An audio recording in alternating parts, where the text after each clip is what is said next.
Birada mga chuy. Sayo sa kadlawon mga chuy, padulong mi sa sitio sa kaon ani. Naami buhaton dito mga chuy. Since day off na ko karon, motabang sa ko sa kong papa sa basakan. Lahi ra jud ang vibe basta padulong na sa bukid mga chuy. Kay layo ra jud sa saba sa syudad, presko ang hangin ug makawala jud sa stress ang matagliko sa dalan mga chuy. Mauni ang naghatag og kalinaw sa mga unahuna mga chuy. Nga makita nimo ang buntod, ang basakan ug ang adlaw. So karon mga chuy nanata diri sa basakan. Ug padulong mi dito sa basakan mga chuy. Kay among hakuton ang yuta, among itambak dito sa tubig nga lalong mga chuy. Pag abot gud nimo diri mga chuy, grabe, sugaton ka sa grabing kabugnaw jud sa palibot. Kanang bugnaw nga dili nimo kinahanglan og aircon, natural ra jud gikan sa kinaihan mga chuy. Lami kay ihigop og init nga kape samtang nagtan-aw ka sa mga basakan, madungog nimo ang mga langgam, tingog sa tubig. Grabe, makaingon jud ka nga, hay kalami jud sa kinabuhi sa probinsya. So karon mga chuy, ing-ani among buhaton namo diri. Amo ang tambakan ng yuta diri sa tubig mga chuy, kay lalom na kay ang tubig diri. Siguro tambakan ni og similya sa humay. Pero syempre mga chuy, wala taari para mag-relax. Nata diri para magtabang sa basakan ni papa. Mao ni ang kinabuhi nga akong gidak-an mga chuy. Lami jud sa feeling nga naa ka sa probinsya. Kay makita jud nimo ang mga utanon diri sa kilid-kilid. Dili pariya sa Manila mga chuy nga grabe kamahal sa mga utanon didto. Dili pariya diri sa probinsya nga makita jud nimo dayon sa kilid-kilid sa karsada. Pero syempre manangin jud ta sa tag-iya nga manguha tag utanon. Dili jud na pwede mga chuy kay basig mayayawan ka sa tag-iya. Maghakot ang taog lapok mga chuy kay atong tambakan og lapok ang tubig nga lalom sa basakan. Dili ni tiaw nga trabaho mga chuy. Bugat, pilit ug siguradong malapukan jud ta. Diri nimo ma-realize nga matagluga sa bugas nga naa sa atong lamisa. Agi na sa grabing singot, kogi ug sakripisyo sa atong mga mag-uuma. Kapoy siya mga chuy pero nailahi nga kalipay ug garbo ang makatabang ka ni papa. Sa wakas mga chuy hapit ang jud ta mahuman diri sa basakan. Mamahaw sa amin dito sa balay sa kong lolo mga chuy kay wa jud mi pamahaw dito sa balay. Yes mga chuy, dito may mga on sa balay sa kong lolo. So karon mga chuy mo to na may sa balay sa kong lolo kay dito may mga on.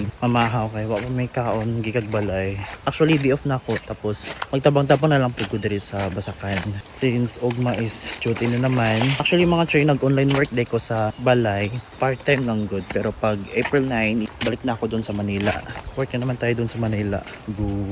So karon mga choy nana ta diri sa balay sa kong lolo ug diri mi mga on mga choy. Lantawa ang palibot sa balay sa kong lolo, grabe. Pagka nindot jud kayo mga choy. Mao ni akong gusto nga lugar nga pagka peaceful ug walay saba. Mao ni akong lolo mga choy. Lami kay sa feeling nga gikan magbasakan ga trabaho. Giandaman jud magsudaan. Simple ra jud ang sudan mga choy. Pero grabe gigutom naman ta. Aw ba na tagkaon. Pag man na magkaon mga choy. Aw balik na pud mi sa trabaho sa basakan. Ilang sa pa diri mga choy, grabe ka tin-aw. Makaingon jud kag lami ang maligo. Ang tubig pagka bugnawa. Mura jud ni agi busay mga choy. Kay ang tubig purting bugnawa. Kini nga suba mga choy, diri jud mi nangaligo sa una. Oo mga choy, lalom kayo ning tubig sa una. Karon mga choy, lahi na yang porma. Dili na siya lalom og dili na siya kusog ang tubig. Mokusog ra ning tubig diri mga choy ko magbaha. Ibalik tay ko sa mong trabaho nimo diri mga choy. Kay gamay naman hakotonon ang lapo para dali na ta mahuman. By the way mga choy, las hakoton namo ni para mahuman na tag sayo ani sa trabaho. Dili lalim kung ikaw lang mag-isa magtrabaho ani mga choy. Dapat na jud kay mga kuyog, naitig pala, naitig guyod. Agwantohon na tong kainit ani mga choy. At least itabang ta sa tong basakan. Remember mga choy, dili lang ni basta lapo. Simbolo ni sa pagpaningkamot para naay makaon ang pamilya ug ang nason. Maski mo pilit pa ni sa panit, basta limpyo ang trabaho, garbo nato ni. Sakit sa luyo, pamaol sa bukton, pero inighuman ani, ang kalami sa pahuway ug ang presko nga hangin sa probinsya, wala gyud makalupig mga choy. Salamat kayo sa pag-uban nako karong adlaw. Sa tidod lang mga choy, ang pagtrabaho sa basakan usa ka pahinumdum nga ang matagluga sa bugas na ay kauban nga kahugi ug kasing-kasing sa atong mga mag-uuma. Respeto para sa kaninyong tanan, ayaw kalimot sa pag-follow, like ug share. Kita-kit sa sunod nga vlog. Bye.